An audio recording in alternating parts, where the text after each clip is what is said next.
Breaking free from the 9-to-5 grind starts with one simple truth. Your why is your superpower.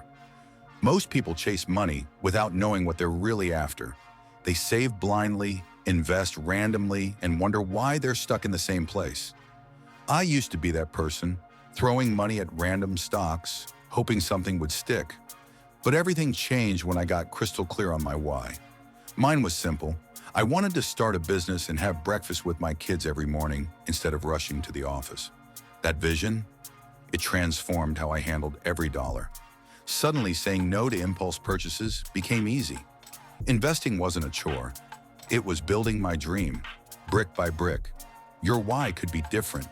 Maybe it's helping your parents retire comfortably. Maybe it's traveling the world while you're young. Maybe it's building generational wealth. Whatever it is, that why becomes your compass. When the market dips, your why keeps you steady. When everyone's splurging on the latest trend, your why helps you stay focused. Here's the real secret. Money isn't the goal. Money is just the tool to build the life you actually want. So before you make another investment or set up another savings account, get brutally honest about your why. Write it down.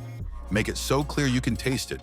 Because when your why is strong enough, the how becomes inevitable.